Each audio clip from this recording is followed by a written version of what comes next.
আয়েশা যেন একা হাতে যুদ্ধের ভার কাঁধে তুলে নিয়েছেন। যুদ্ধের আকাশে আজ তারই রাজত্ব।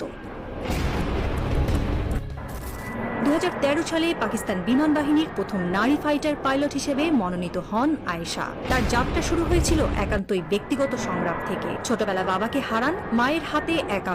তার আত্মবিশ্বাস, অধ্যাবসায় এবং চূড়ান্ত শৃঙ্খলার মাধ্যমে নিজেকে এবং পুরুষতান্ত্রিকতার বিরুদ্ধে। তার গল্প এখানেই শেষ নয়।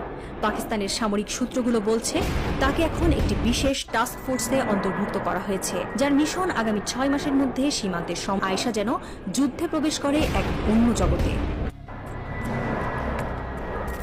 পাকিস্তানের রাওয়ালপিন্ডিতে অবস্থিত এয়ারবেস থেকে উড্ডয়নের আগে আয়েশা দীর্ঘ সময় কাটান একান্তে। তার রুটিনে থাকে শ্বাস প্রশ্বাস নিয়ন্ত্রণের চর্চা, বিমান প্রযুক্তির ডায়াগ্রাম স্টাডি এবং স্যাটেলাইট তথ্য পর্যালোচনা। এমনকি যুদ্ধ শুরুর ঘণ্টাখানেক আগে সে নীরবে নিজের মা ও বোনের ছবি একবার দেখে নেন, তারপর ট্যাক্সি রানে উঠে পড়ে। যুদ্ধের দিন ভোরবেলা 4:17 আয়েশা তার প্রথম মিশনে উড়াল দেন। তার নিশানা ছিল ভারতীয় বিমান বাহিনীর ফ্ল্যাঙ্কার এক্সড্রনের রাফাল ইউনিট। গন্তব্য চিহ্নিত করার পর মাত্র 27 সেকেন্ডে আক্রমণ, 8.7 সেকেন্ডের ধ্বংস এবং 4 সেকেন্ডে নিখোঁজ। এটাই ছিল আয়েশার